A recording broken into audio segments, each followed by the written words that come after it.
I'm not sure if you can see what I'm doing now, but I decided I'm going to do some weaving, and I'm following the color that's in the warp. You can't see, but down here was that pinky color. The next was the blue. The next was that pale orange, and then the green. So what happens is where it's all the same color in the warp and weft, like here the green, I was weaving with the green, you'll really see the green.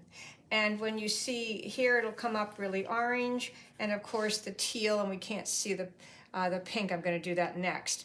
But what I've decided to do is, I know in between every thread here is 2 brown, but I decided I'm going to put in 3. I know it's going to shrink up a little bit, and I would like that brown to show. So it's not totally balanced, but I think it's going to give a really nice effect.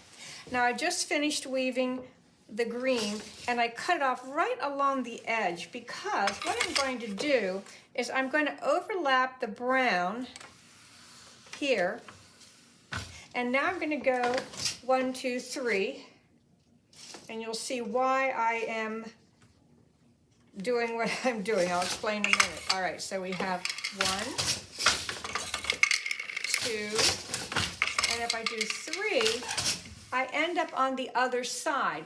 I want to be on the other side, then there's less buildup, because I am changing the colors on every other side rather than on just the same side. So what I'm going to do now is I will snip this off very close. I'm going to put my shuttle. I have shuttles everywhere. If you don't have a lot of shuttles, you will have to change the bobbin. In this case, I have accumulated a few shuttles. I'm going to stay in the same shed, go across, and again overlap it. And now I'm going to do the weaving, and we're doing tabby.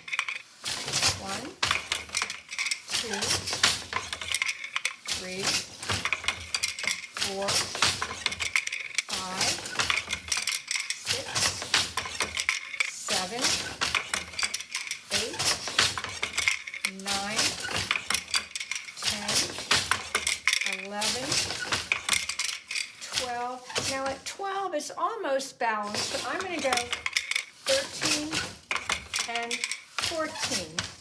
If I wanted to keep going, I could add 2 more 16, because there are 16 of the colored threads. Again, when you're doing, this is where the picks per inch are less than the ends in your warp.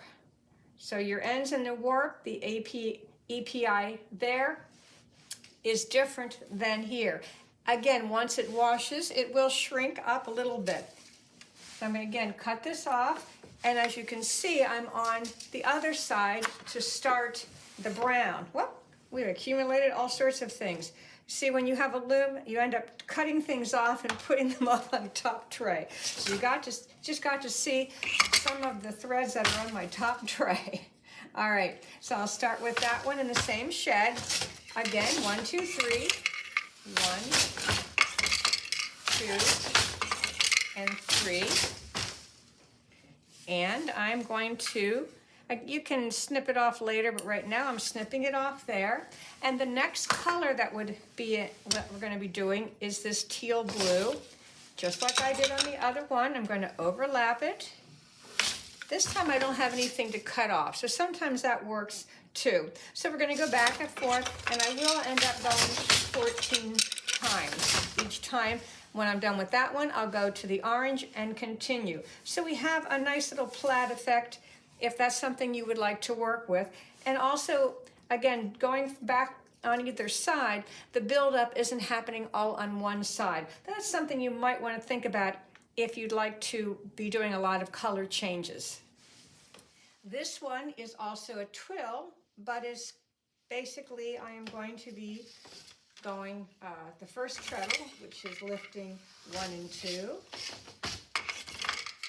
and 3, 3 and 4, and 1 and 4. And this time I go back and I repeat. So you can see when I do this pattern, I get a zigzag. And the other one I have, I guess you call them little diamonds or whatever. So this is what I'm doing now.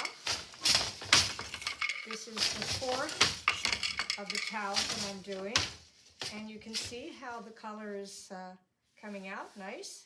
And you can see how different it looks with the twill and the tabby. But it's always very interesting to see what happens when it's washed and dried. Let's talk about floating selvages. You notice that I didn't use a floating selvage.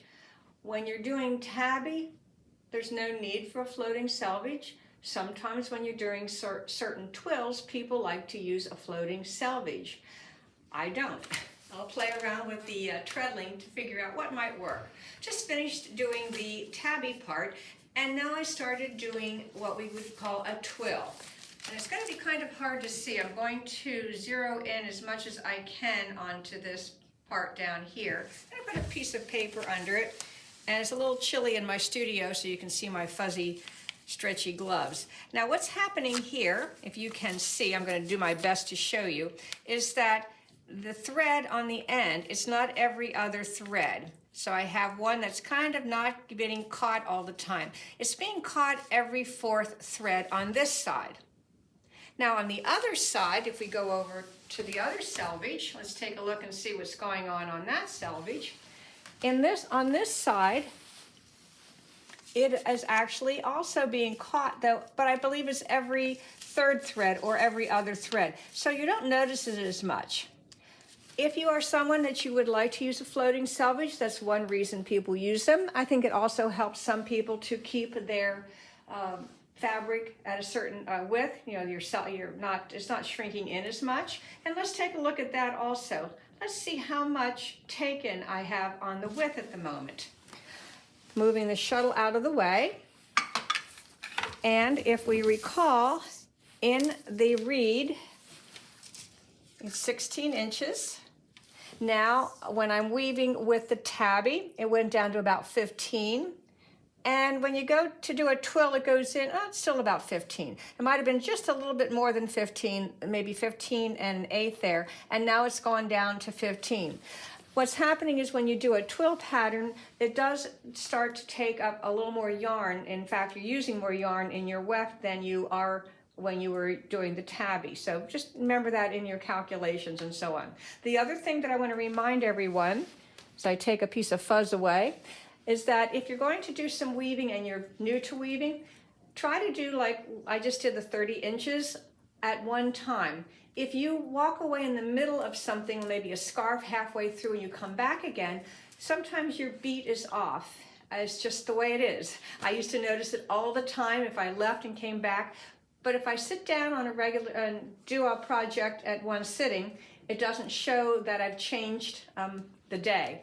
Now that I've been weaving for a long time, it really doesn't show a lot. But occasionally it might, depending on the kind of yarn that we're using.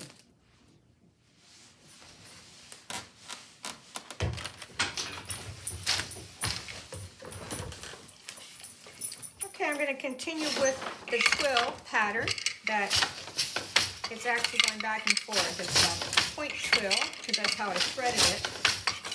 And I'm going back to the left. And now I'm on treadle number 1. And on number 1, we have 1 and 2 that are connected. On the next treadle, I have 2 and 3. Then I have 3 and 4. And the next one is 1 and 4. And what I'm doing is I'm taking the shuttle, going 1, coming back with 2, 3, 4, and now I'm going back the other direction.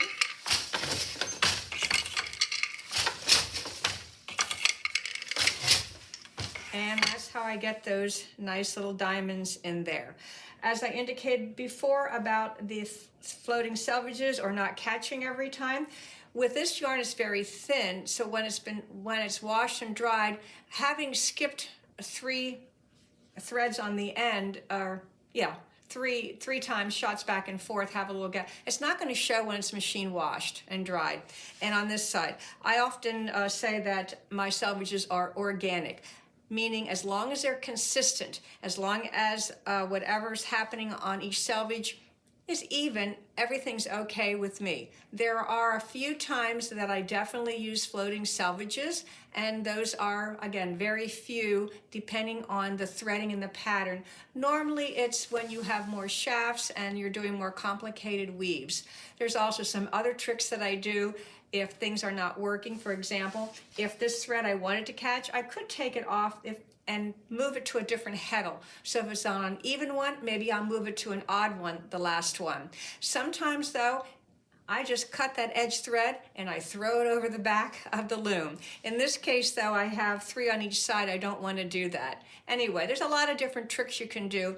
Oh, and another one is starting on a different treadle. So maybe you found out that if I start on number 2 to go back and forth, it starts to catch. It is all mathematically you can figure it out mathematically, and you can figure it out ahead of time if you want to.